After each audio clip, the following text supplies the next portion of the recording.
ನಮಸ್ಕಾರ ಗೆಳೆಯರೆ. ನಾನು ಇವತ್ತು ಇಲ್ಲಿಂದ ಅಯೋಧ್ಯೆಯಿಂದ ಬೆಂಗಳೂರು ಕಡೆಗೆ ಪ್ರಯಾಣ ಬೆಳೆಸೋದಿದ್ದೀನಿ. ಬೆಳಗ್ಗೆ ಎದ್ದು ಮಾಘಸ್ನಾನ ಪುಣ್ಯಸ್ನಾನ ಆಯಿತು. ಮತ್ತು ಎಲ್ಲದಕ್ಕೂ ರಾತ್ರಿ ನಾವು 3 ಗಂಟೆಗೆ ಬಂದರೆ ಇಡೀ ರಾತ್ರಿ ಎದ್ದಿದ್ದು ನಮಗೆ ವ್ಯವಸ್ಥೆ ಮಾಡಿಕೊಟ್ಟವರು ರೂಮು ಮತ್ತು ಇಂಥ ಜಾಗಕ್ಕೆ ಹೋಗಿ ಇಷ್ಟೇ ಆಟೋ ಕೊಡಿ ಅಂತೆಲ್ಲ ಗೈಡ್ ಮಾಡಿದವರು ಗುರುಗಳಾದಂಥ ಕುಮಾರಸ್ವಾಮಿ ಅವರು ನಮ್ಮ ಬೆಂಗಳೂರಿನ ಪಕ್ಕದಲ್ಲಿರುವಂಥ ರಾಮನಗರ ಜಿಲ್ಲೆಯಲ್ಲಿ ಜಾಲಮಂಗಲ ಹೋಗಿನಲ್ಲಿ ಗೆಜ್ಜಿಗಾರಗುಪ್ಪೆ ಅಂತ ಒಂದು ಗ್ರಾಮ ಇದೆ. ಆ ಗೆಜ್ಜಿಗಾರಗುಪ್ಪೆಯಲ್ಲಿ ಮುರಾರಿ ಮಠ ಅಂತ ಒಂದು ಮುರಾರಿ ಮಠ ನಿರ್ಮಿಸಿದ್ದಾರೆ ಅಲ್ಲಿನ ಸ್ವಾಮಿಗಳು. ಆ ಮುರಾರಿ ಮಠಕ್ಕೆ 800 ವರ್ಷಗಳ ಇತಿಹಾಸ ಇದೆ. ಆ ಮುರಾರಿ ಸ್ವಾಮಿಗಳಲ್ಲಿ ಜೀವಂತ ಸಮಾಧಿಯಾಗಿ ಇರುವಂಥ ಜಾಗ ಅದು. ಗುರುಗಳೇ, ತುಂಬ ಧನ್ಯವಾದ ತಮಗೆ. ಇಲ್ಲಿ ನಮಗೆ ರಾತ್ರಿ ಎಲ್ಲ ನಿಮಿಷಕ್ಕೊಂದ್ಸತಿ ಫೋನ್ ಮಾಡ್ತಾಯಿದ್ರು. ನಿಮಗೆ ನಾವು ಬೇಜಾರು ಮಾಡ್ತಾಯಿದ್ದ ನಿಮಗೆ ತಕ್ಕಂಥ ಫೋನ್ ಎತ್ಕೊಂಡು ಪ್ರತಿಯೊಂದು ಗೈಡ್ ಮಾಡ್ತಾಯಿದ್ವಿ. ನನಗೆ ಇವ್ರನ್ನ ಪರಿಚಯ ಮಾಡಿಕೊಟ್ಟವರು ನಮ್ಮ ಆರ್ನಾ ಸಾಧ್ಯ ಅಂತ ಡೈರೆಕ್ಟ್ರು ಶ್ವೇತಾ ಶೆಟ್ಟಿ ಇದ್ದಾರಲ್ಲ, ಅವರೇ ನಮಗೆ ಪರಿಚಯ ಮಾಡಿಕೊಟ್ಟರು. ಧನ್ಯವಾದ. ಕಾಶಿನ ಹೇಗಪ್ಪ ಎಲ್ಲಿಗೆ ಹೋಗಬೇಕು ಏನು ಅಂತ ತಲೆಗೆ ಬಂದು ಲೊಕೇಶನ್ ಕಳಿಸಿ ಪೂರ್ತಿ ಗೈಡ್ ಮಾಡಿ ಇರೋ ಜಾಗದವರು ನಮ್ಮ ಕಾರನ್ನ ಕರೆಸ್ಕೊಂಡಂಥ ಇವರು. ಮತ್ತು ಇಲ್ಲಿ ಬಂದು ಕರೆಕ್ಟ್ ನನ್ನ ಪ್ರಕಾರ ಕುಂಭಮೇಳ ಪ್ರಾರಂಭ ಆಗೋದು ಮೊದಲೇ ಬಂದು ಇಲ್ಲಿದ್ದು ಕೊನೆಯವರೆಗೂ ಇಲ್ಲೇ ಇದ್ದು ನಮ್ಮ ಕರ್ನಾಟಕದಲ್ಲಿ ಯಾರೇ ಬರೋರು ಅವ್ರಿಗೆ ಪರಿಚಯ ಇರೋರು, ಒಬ್ಬರಿಂದ ಒಬ್ರು ತಿಳಿದ್ರು. ಇವ್ರ ಮುಖ ನೋಡಿದ್ದು ನನಗೆ ಬೆಳಗಿನ ಜಾವ 3 ಗಂಟೆಗೆ ಕಂಡಾಗ್ತೀನಿ. ನಾನು ಒಂದು ಆತ್ಮತೃಪ್ತಿ ಇದೆ ಜೊತೆ ನಾನು ಸಂಪರ್ಕ ಇಟ್ಕೊಂಡಿದ್ದೆ. ಇವ್ರಿಗೂ ಅದೇ ಆತ್ಮತೃಪ್ತಿ ನಾನು ಭಾವಿಸ್ತೇನೆ. ಅದಕ್ಕೋಸ್ಕರ ಹೇಗನ್ನಿಸ್ತು ನನ್ನ ಸಂಗಾಟ ಮತ್ತು ನಮ್ಮ ಹೇಗೆ ನಿಮಗೆ ಏನು ಆಶಿಸಿ ನೀವು ಕೆಲಸ ಮಾಡ್ತಾ ಇದ್ದೀರಾ ನೀವು ಕರ್ನಾಟಕದಲ್ಲಿ? ಮುರಾರಿ ಸ್ವಾಮಿಗಳ ಪಾದಾಭಿವಂದನೆಗಳಲ್ಲಿ ನೆನೆಸುತ್ತಾ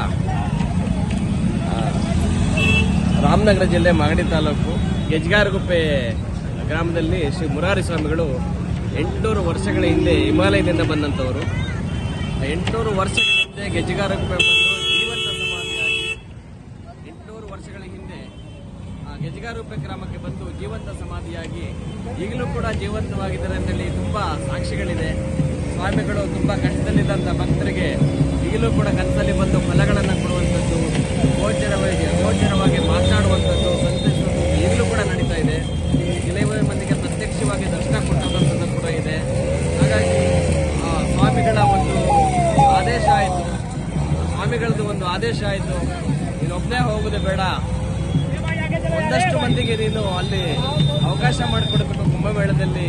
ಏಕೆಂದರೆ ಎಲ್ಲ ಭಕ್ತಾದಿಗಳ 100 ವರ್ಷಗಳ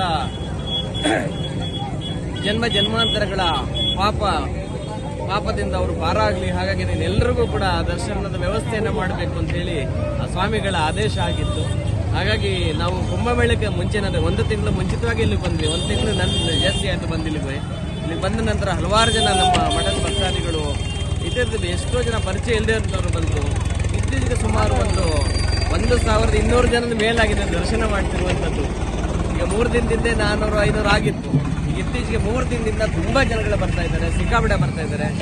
ಅವರೆಲ್ಲರಿಗೂ ಕೂಡ ಎಲ್ಲಿ ಉಳ್ಕೋಬೇಕು, ಎಲ್ಲಿ ವಸತಿ ವ್ಯವಸ್ಥೆ ಇದೆ, ಎಲ್ಲಿ ಊಟದ ವ್ಯವಸ್ಥೆ ಇದೆ, ಪುಣ್ಯಸ್ನಾನ ಮಾಡಬೇಕಾದ್ರೆ ಹೇಗೆ ಹೋಗಬೇಕು ಅದೆಲ್ಲವನ್ನು ಕೂಡ, ಆಮೇಲೆ ಅವ್ರಿಗೆ ಬಸ್ ವ್ಯವಸ್ಥೆ ಹೇಗಿರುತ್ತೆ, ಫ್ಲೈಟ್ ವ್ಯವಸ್ಥೆ ಮಾಡಿಕೊಡುವಂಥದ್ದು, ಇಲ್ಲಿಂದ ಟ್ಯಾಕ್ಸಿ ವ್ಯವಸ್ಥೆ, ಲಕ್ನೋ ಆಗ್ಬೋದು, ಪಾಟ್ನಾ ಆಗ್ಬೋದು, ಜಬಲ್ಪುರ ಆಗ್ಬೋದು, ಪ್ರಯಾಗ್ರಾಜ್ ಆಗ್ಬೋದು, ಅಯೋಧ್ಯೆ ಆಗ್ಬೋದು, ಎಲ್ಲ ಕಡೆನೂ ಫ್ಲೈಟ್ ವ್ಯವಸ್ಥೆ, ಟ್ರೈನು, ಬಸ್ಸು, ಕಾರುಗಳು ಎಲ್ಲ ಕೂಡ ವ್ಯವಸ್ಥೆಗಳನ್ನು ಮಾಡಿಕೊಟ್ಟಿದ್ದೀವಿ ಅನ್ನುವಂಥ